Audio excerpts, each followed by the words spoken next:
Bonjour et bienvenue à l'émission Vie de foi. Aujourd'hui, j'ai le plaisir de recevoir dans les studios Pasteur Donato et son épouse Anne-Lise Anzalone. Bonjour et bienvenue. Bonjour, le plaisir est nôtre oui, aussi. Hein? Oui, tout à fait. Oui. Gloire à Dieu, on a passé du bon temps ensemble cette semaine et à chaque fois que Pasteur Donato vient nous visiter, nous sommes toujours heureux et bénis, nous grandissons dans les voies de Dieu. Et cette fois, aujourd'hui, en fait, toute cette semaine, en fait, c'est la première fois que vous êtes avec nous sur le plateau de Vie de foi. Oui, oui. Et nous sommes bénis avec vous joie, aussi. Oui. Donc, finalement, toute la famille Anzalone, c'est une famille bénie. Amen. Amen. Absolument. Gloire à Dieu. D'accord, oui. Amen. Et je suis béni d'entendre ma femme quand elle parle. Elle parle trop bien. Oui. Et je dois vous révéler, frères et sœurs à la maison, que Pasteur Donato a touché son épouse et lui a dit « I love you » juste avant le commencement de cette émission. Donc, il y a de l'amour dans l'air et puis c'est merveilleux. Oui. Je dis I love you à ma femme 20 fois par jour, minimum. Ah, ben c'est bien. Et ça fait du bien. Toutes les fois, ça vous fait du bien, gloire à Dieu. Bien, Dieu est amour, n'est-ce pas? Et on a le privilège de le connaître. Et aujourd'hui, on va parler encore de notre sujet de cette semaine, découvrez votre identité royale. Et puis, on aime ça, parler de la royauté, mais quand ça nous concerne, c'est encore plus spécial, n'est-ce pas? Et on va parler d'une dimension vraiment importante, notre rôle prophétique.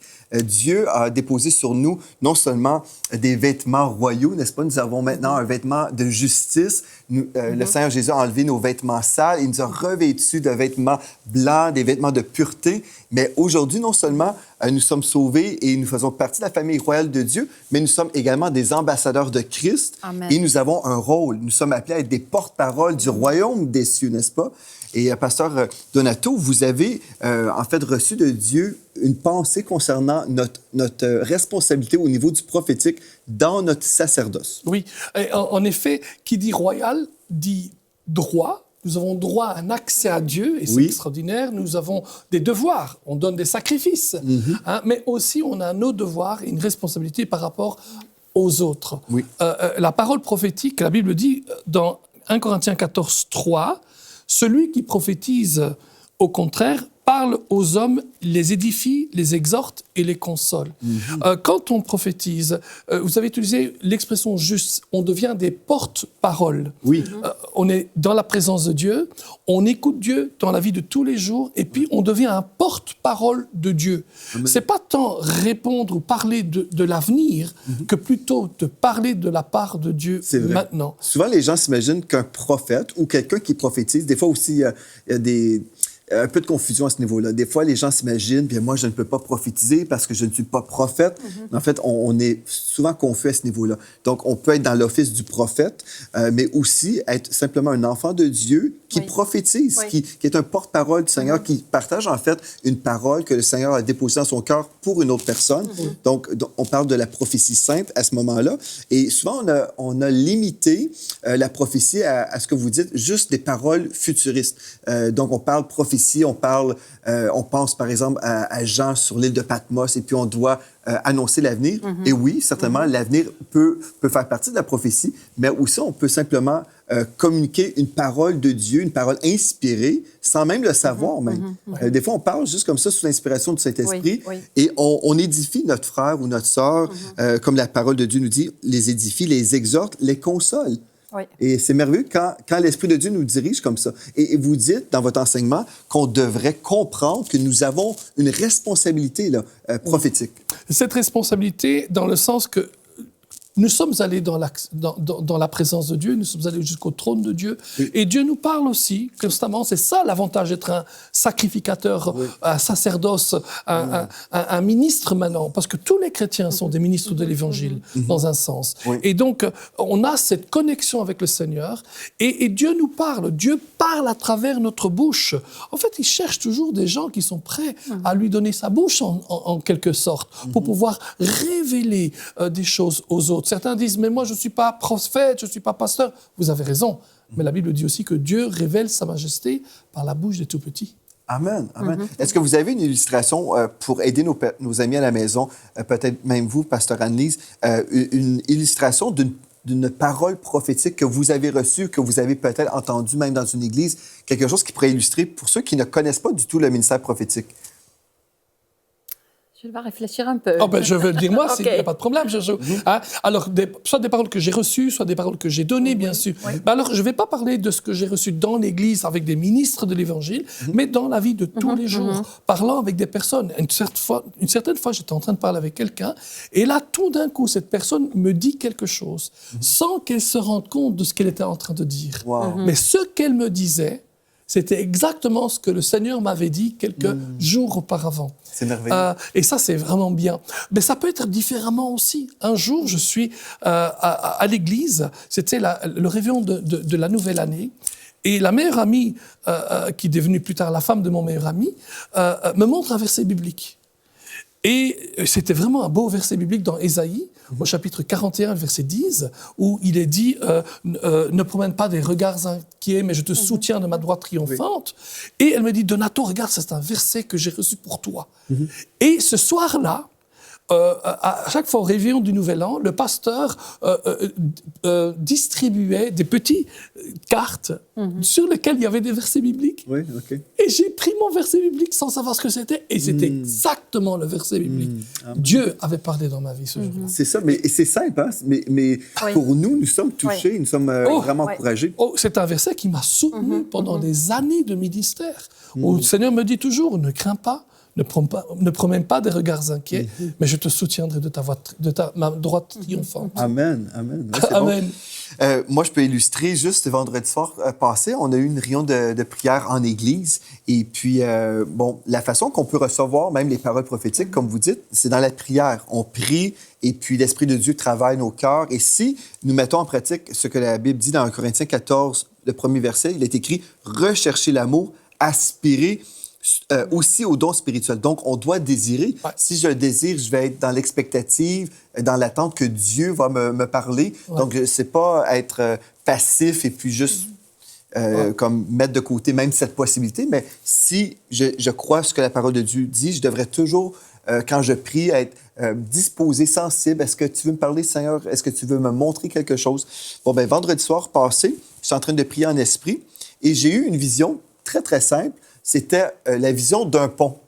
Et puis, on était dans cette réunion de prière et au départ, je me disais, mais qu'est-ce que ça veut dire un pont?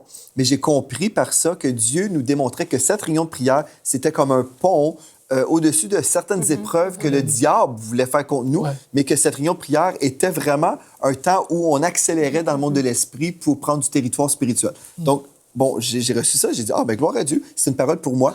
Mais après, il y a eu 2 autres sœurs qui ont, elles aussi, reçu des visions similaires parlant de pont. Et une des sœurs disait, mais je ne comprenais pas pourquoi au départ, je recevais cette vision d'un pont, mais avec la parole, et puis elle avait reçu d'autres détails aussi. Donc, ce qui est merveilleux, on voit que Dieu nous parle, soit par des paroles, des images, qu'on appelle des visions.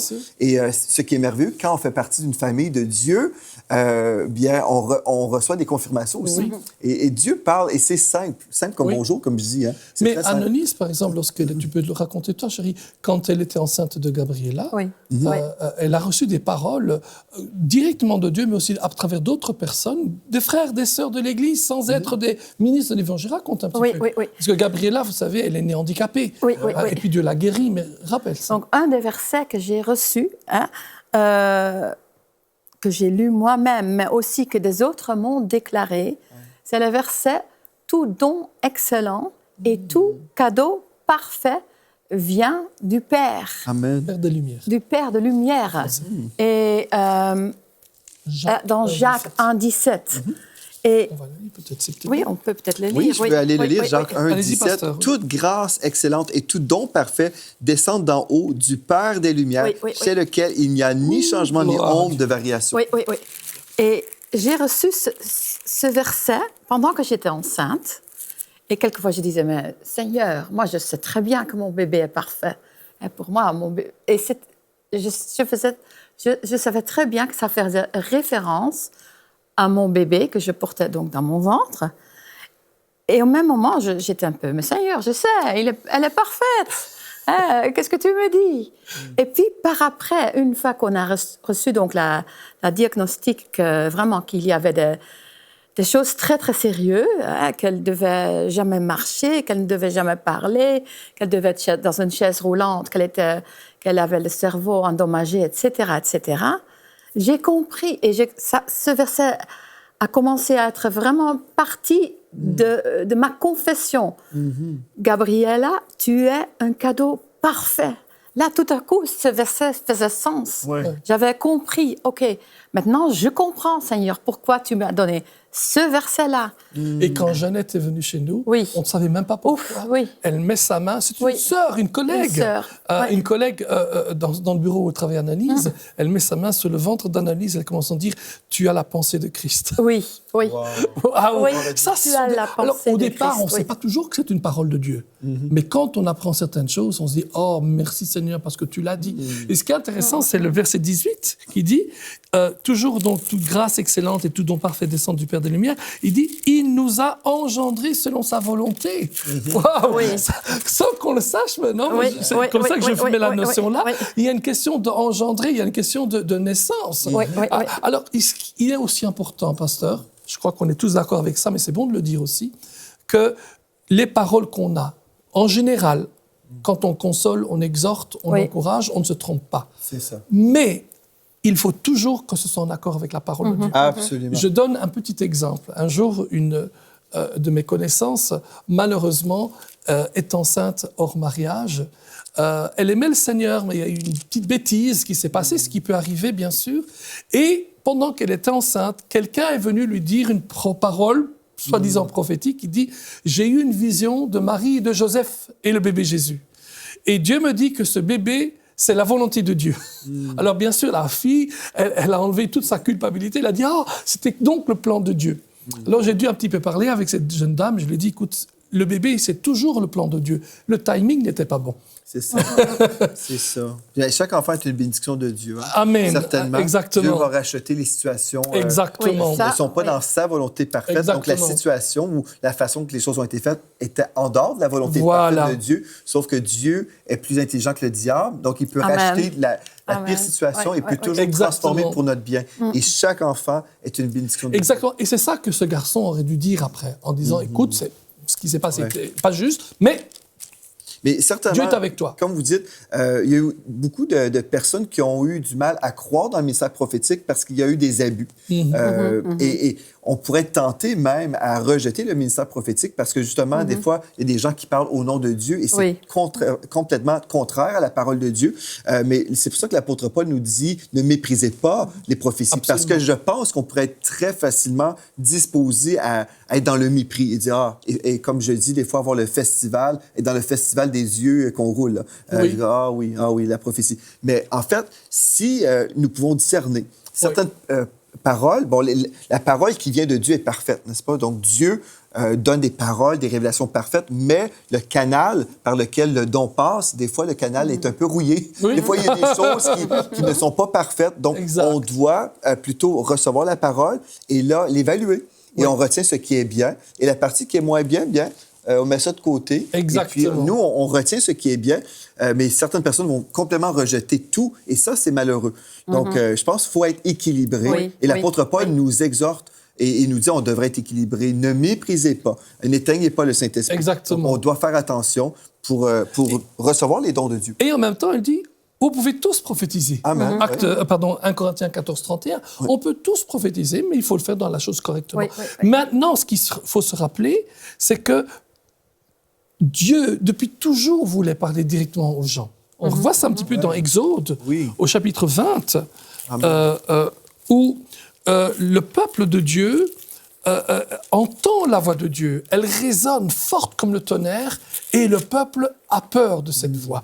Il dit ceci au verset 18, Exode 20, verset 18, et je lis, et verset 18 et jusqu'à 20. Il dit « Tout le peuple entendait les tonnerres et le son de la trompette. Il voyait les flammes de la montagne fumante. À ce spectacle, le peuple tremblait et se tenait dans l'éloignement. Ah, c'est un mot que vous avez utilisé même hier. Hein? Mais c'est un mot biblique, là, dans l'éloignement.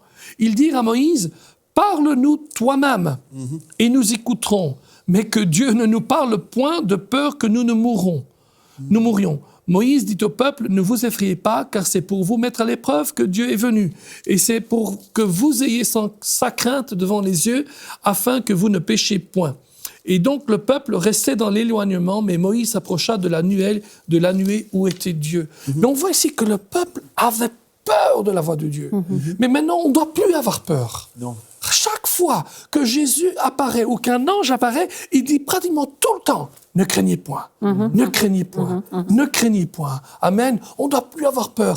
J'ai oublié de mentionner ça ces derniers jours, mais on peut le dire aujourd'hui. La Bible dit que lorsque Jésus est mort sur la croix, au moment où il a expiré, où il a dit, je remets mon esprit au Père, la Bible dit que le voile qui séparait le lieu saint du lieu très saint, ce voile a été déchiré. Amen. Il n'y a plus de voile maintenant. Nous pouvons tous aller dans la présence de Dieu et donc Dieu nous parle. Amen. Que nous soyons pasteurs ou que nous soyons membres d'église, simples, entre guillemets, j'aime pas le mot simple chrétien parce qu'on est tous des simples chrétiens de toute façon, ou que nous soyons chrétiens qui n'avons pas un office ou un ministère. Oui, amen. Il y a un texte aussi, je trouve, pertinent quand on parle des prophéties, c'est la Romains 8,14. En fait, c'est un verset qui est vraiment une vérité, ben, toute la parole est vraie, mais qu'on devrait comprendre Amen. Au niveau du ministère prophétique, dans ce sacerdoce, car tous ceux qui sont conduits par l'Esprit de Dieu sont fils de Dieu. Amen. Donc, tous les enfants de Dieu, tous les fils de Dieu sont dirigés, conduits par le Saint-Esprit. En fait, on devrait être dirigés par le Saint-Esprit, et la façon qu'il va nous diriger, c'est lorsque... comme vous avez déjà mentionné, on va prier, on va vraiment demeurer dans une communion avec le Seigneur. Et c'est là où l'Esprit de Dieu va nous parler, va nous protéger, nous avertir. Et puis ça, c'est merveilleux. Et on va recevoir non seulement pour nous, mais aussi pour nos prochains. Et moi, je trouve que c'est merveilleux quand nous sommes des canaux de ces paroles de bénédiction, d'encouragement, de consolation. Et je pense une des choses aussi qui nous empêche parfois d'être prophétique, c'est parce qu'on s'imagine, ah bien, Dieu va se servir de quelqu'un d'autre, ou encore une fois, les gens se disent, bien, bon, les gens vont se disqualifier. Est-ce que Dieu peut vraiment me parler? Mais en fait, Dieu veut absolument parler. Dieu veut encourager notre prochain. Et on n'est pas obligé de dire « Ainsi parle le Seigneur ». Amen. Parce que dans l'Ancien Testament, souvent, on retrouvait des paroles comme ça. C'était pour faire un contraste entre la parole des faux dieux. Donc, ainsi parle le Seigneur, voici la vérité. Exact. Mais pour nous, aujourd'hui, on peut prophétiser simplement en donnant une parole d'encouragement à quelqu'un et on n'est pas obligé de dire ainsi parle le Seigneur pour rajouter une crédibilité. On peut simplement dire, dans mon esprit, je ressens que je dois te dire telle ou telle chose. Et puis là, en fait, aussi, on marche dans l'humilité et on se laisse vulnérable aussi. Et là, la personne peut dire, ah, bien, merci beaucoup, je comprends pas trop. Mais là, on reste enseignable aussi. Et c'est là on peut évoluer aussi dans le prophétique. Absolument. Et en fait, c'est une bonne pratique de dire, écoute, j'ai l'impression que... Et de permettre à la personne de dire, écoute, si ça ne veut rien dire pour toi, moi, ce que je dis toujours, mets-le sur l'étagère. C'est ça. Hein? Ah bon, je ne comprends pas ce que tu dis, mais bon, c'est pas grave. Et puis, imagine-toi, dans 2 semaines, Annelise parle à la même personne, dit, sans le savoir, mets-le dans l'étagère. Et puis, le pasteur Joël vient. Alors, quand on commence à voir déjà 2, 3, 4 fois, à ce moment-là, peut-être que c'est Dieu qui nous parle. C'est ça. Et donc, c'est bien, mais forcer la main n'est jamais bon. Imposer n'est jamais une bonne chose. Mais accepter que l'autre personne dit, écoute, tu es tout à fait à la côté de la plaque, ça peut arriver.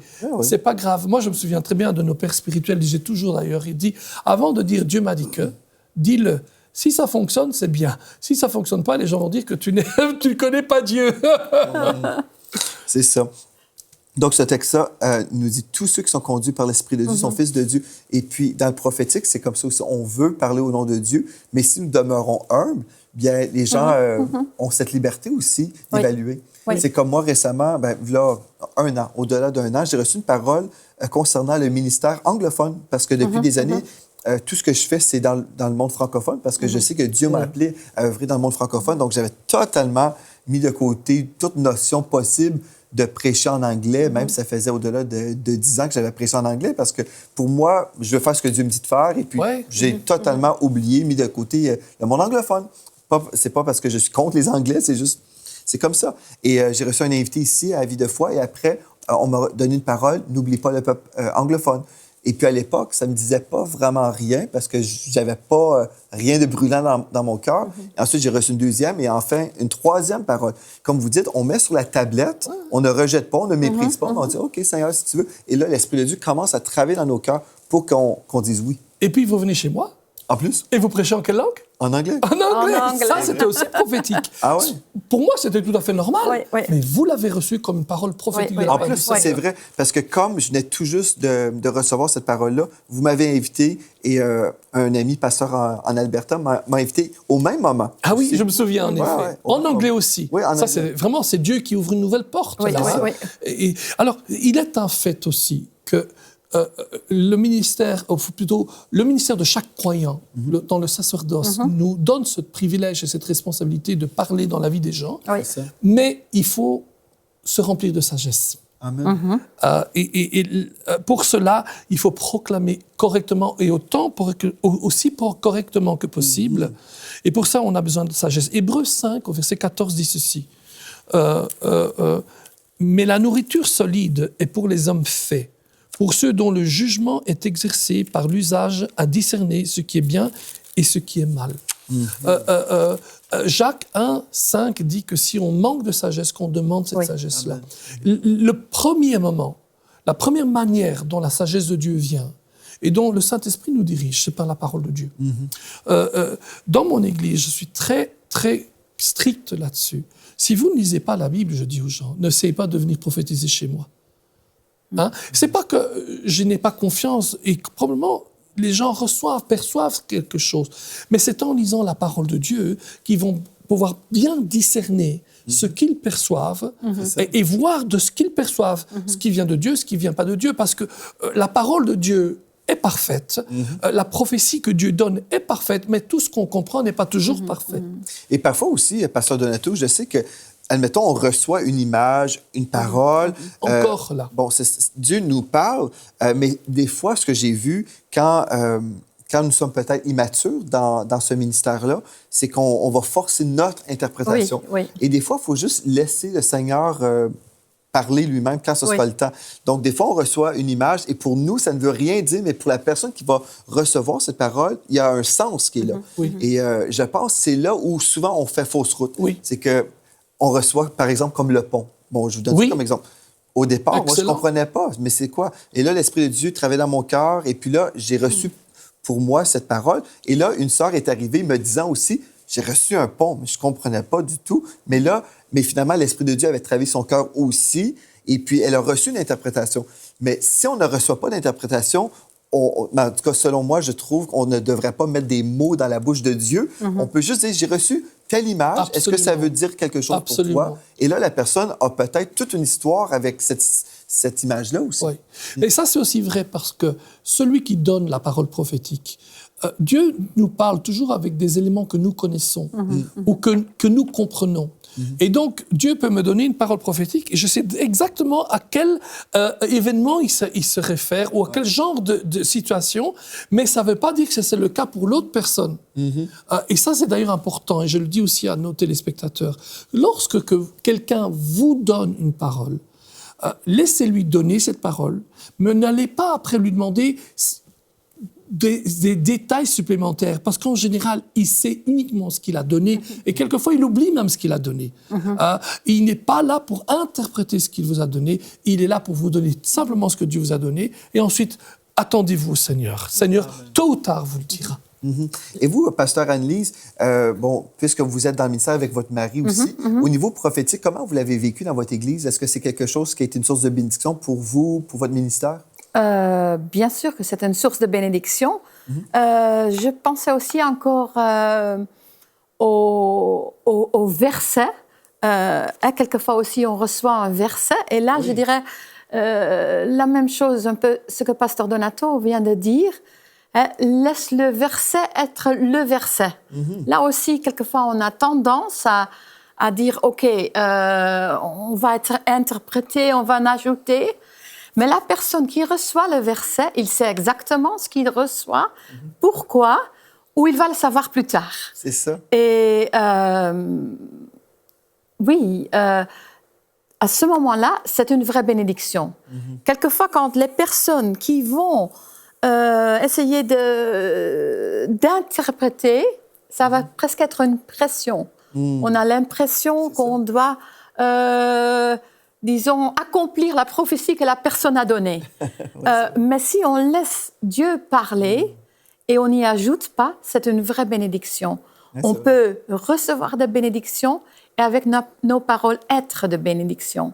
Oui. Comme vous dites, Pasteur Donato, nous avons un rôle, une responsabilité, c'est un privilège aussi, où nous pouvons être un porte-parole pour le Seigneur. Ça, c'est merveilleux.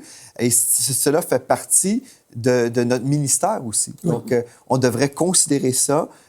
Et donc, si nous sommes dans une réunion de prière ou même dans notre vie quotidienne, on devrait être sensible et vouloir être sensible. Parce que, en fait, nous sommes sauvés pour être une source de bénédiction. Donc, je devrais être sensible quand je prie. Et là, si le Seigneur dépose des choses dans mon cœur, on peut même avoir un carnet. Moi, j'ai un carnet à la maison où je prends des notes quand je prie. Et puis, après, on peut partager. Et certaines personnes diront, oui, mais moi, j'ai peur de me tromper. Bien, on va tous se tromper, on se trompe. Si on apprend à marcher, bien, les petits-enfants, les bébés, ils vont tomber. Mais ils vont apprendre à marcher en tombant et en se relevant. Donc, si nous sommes dans l'humilité, on va apprendre. Et si on est prêt aussi à dire, bien, écoutez, je vous partage ce que je reçois, je peux me tromper, mais c'est là où on voit des confirmations. Les gens vont dire, ah, mais oui, ça me touche vraiment, je suis consolé, édifié, exhorté, peu importe. Mais les gens vont pouvoir confirmer qu'on a reçu de Dieu, et c'est là où on va pouvoir grandir aussi. Mais si on ne prend jamais un pas de foi, parce qu'on se dit, ah, bien, j'ai peur de me tromper, finalement, on ne peut pas progresser. Et c'est vrai à tous les niveaux dans la vie chrétienne, je crois. On doit être obéissant. Et si Dieu nous donne une parole, on prend ce pas de foi-là. Et puis voilà, on progresse. Donc demain, on va poursuivre en parlant encore de notre ministère royal, notre identité royale, Pasteur Donato.